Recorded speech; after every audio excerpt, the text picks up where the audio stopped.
Hola, muy buenas a todos chicos, yo soy xMiM3RT, bienvenidos a un vídeo más en el canal. Y antes de empezar con el contenido del vídeo en cuestión, quería hablaros de una página de réplicas de zapatillas. Esta página se llama Pop Sneakers y son los que me han regalado estas Yeezy. Como veis, son idénticas, son réplicas 100%. Y están bastante bien de precio, hay diferentes gamas según si la quieres con más calidad o menos. Y gente súper atenta, súper fiable, las zapatillas llegan rapidísimo, a mí me llegaron en unos 3 días. Así que una página muy fiable y que os recomiendo a todos. Y desde aquí, pues bueno, de nuevo darle las gracias por estas zapatillas que me han mandado muy chulas. Os dejo el link de la página en la descripción y aparte tendréis un código con el que quizá tendréis algo de descuento. Y nada, dentro vídeo.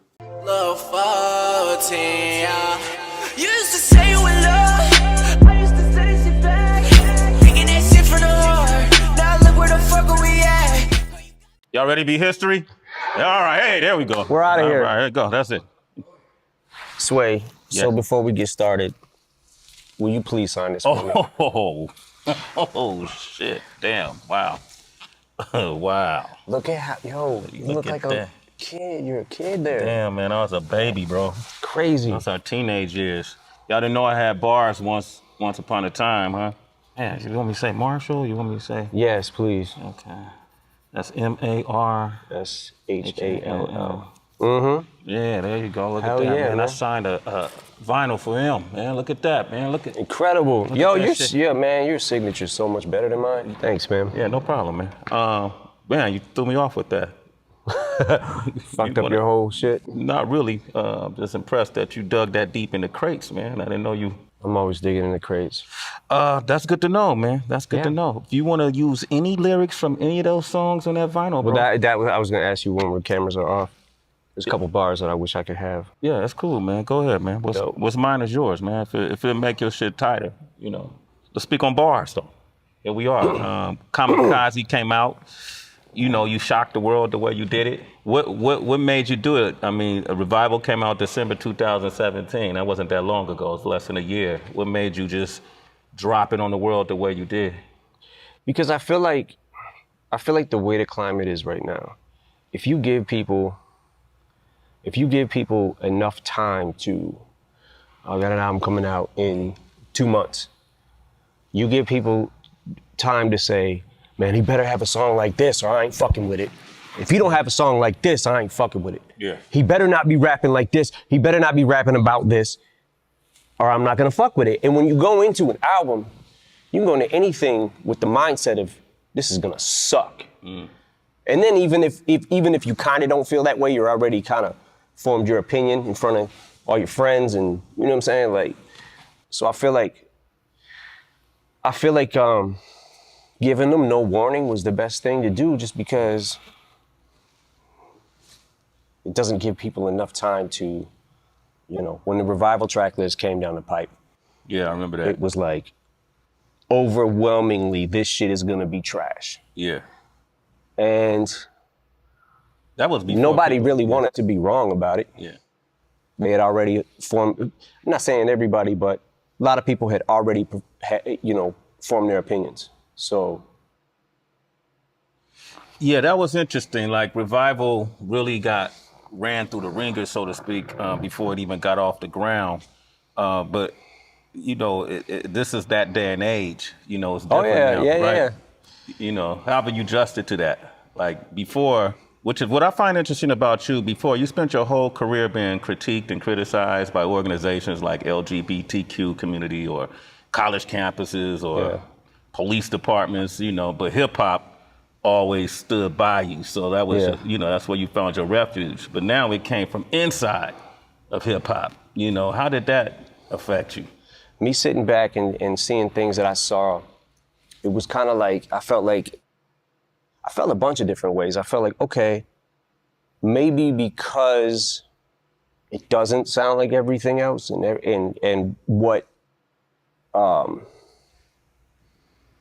most people are doing, maybe that was what tainted their ear. Because I remember a time in hip hop where you had to be so different from the next person or you were trash. There's a shift somewhere that happened that if it doesn't sound like everything else, then it's trash automatically. Yeah. And I just sat back like, okay, all right, I can take that. It's not like I can't take constructive criticism, but I feel like it kind of went beyond constructive criticism. So I had to go back to it. And look, I have made albums that definitely probably would not be the top of my list. Encore. Okay. Relapse, which I believe Encore is a better album than Relapse. Relapse is something that I looked at in a couple of years, went back to and cringed at. I was like, oh, Jesus Christ, I didn't even realize I was doing that many accents. I just started, for whatever reason, I just got into it and was just like, started on this weird serial killer vibe kind of thing. Yeah. And started wanting to talk crazy and started bending words more. And the only way you can bend them is with this accent, trying to use this one. And a couple years later, in making Recovery and slipping out of that, getting out of the accents and beyond it, made Recovery. Yeah. And I always say that if it wasn't for Relapse, I wouldn't have been able to make Recovery. And if it wasn't for Revival, I wouldn't have been able to make this album. So I'm good with it. It just, some people more than others went a little far with it. A little far with it. I want to get into that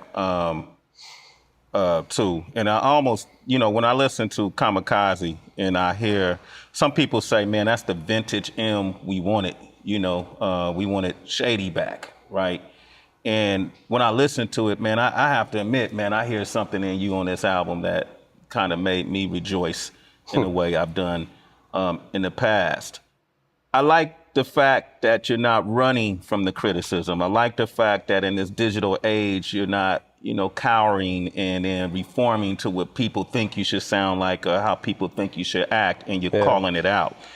And I actually like some of these review shows that you see on YouTube, and they take people's music and they have fun with it. I look at these kids, and I see us when we were young. I see myself when I was younger before YouTube, and we'll go through a G-Rap album and, oh, this was dope, that was dope. A Far Side album, this was dope. Yeah.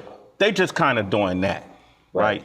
And you address them. So you're that in tuned, like in the beginning of The Ringer, when you talk about if you critique me, you can make millions. If I critique you, there's nothing I really. Yeah, it gets into the territory where it's like you got, okay, so since the internet has become what the internet's become, and since YouTube and all that, you've got so many, how can I say this? It's almost like not enough Indians, too many chiefs. So it's like everybody on the internet, and in hip hop especially, it seems like either a rapper, a DJ, a writer, a producer, has something to do with it.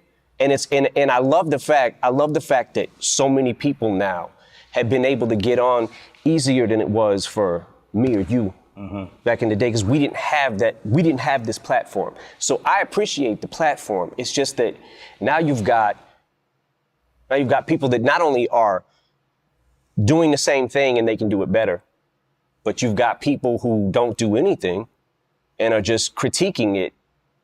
So I sat back and I'm like, okay, that's fine. People can talk crazy about me. That's fine. They should express themselves, and they have a right to. But I also get to say whatever the fuck I want about you now. Like I said, I'm good with Revival. Fuck it. Because I couldn't have made this album without that. Yeah. And there is something, I'm not gonna lie, there is something inside me that is a little more happy when I'm angry. It's like, as bad as it feels to be there, there's also something about it, there's a rush of it that I like, because it inspires me to say something back. So you get in that weird area too, where it's like, oh, he says he doesn't care about what anybody thinks about him, but now he cares about what everybody thinks about him. No, he's just saying he don't care. He'll say anything he wants about you if you say it about him, because he doesn't care. Like, there's so many different levels to not caring about shit. You know what I'm saying? But It was interesting. It was definitely interesting because I'm like, how fucking off is my ear? Yeah. Jesus Christ.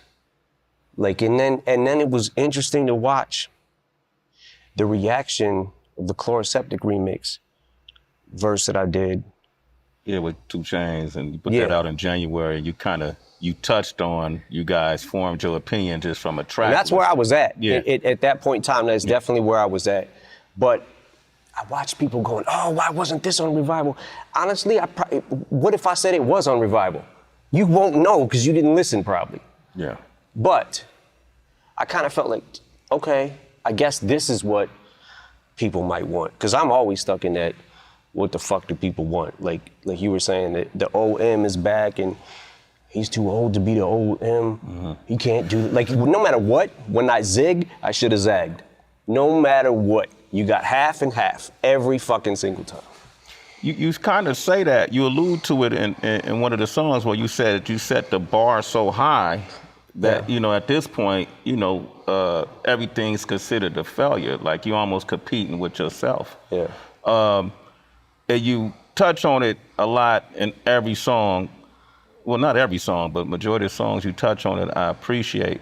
But I have to, like, the Joe Budden thing is really interesting because that, along with MGK, of course, is making a lot of noise out there. Mm-hmm. And it throws a lot of folks off. When Joe first started commenting, it was mixed reactions. Some people said it was disloyal. Some people said, man, he's entitled to his opinion. Mm-hmm. I would assume that obviously it got under your skin, considering the relationship you've had with him with Slaughterhouse. Yeah. How do you describe your relationship with Joe Budden? You went in on MGK. You guys had a discrepancy. You go down the fucking wormhole of YouTube and whatever, right? So I see Machine Gun Kelly talks about Eminem's daughter, whatever, right? So what the fuck? Click on it. Like, yo, why is he? Then he starts doing a press run, basically, about Haley. I'm like, what the fuck? Yo, my man better chill, right? So that's not why I dissed him. The reason I dissed him is actually a lot more petty than that. Now I'm in this fucking weird thing because I'm like, I gotta answer this motherfucker.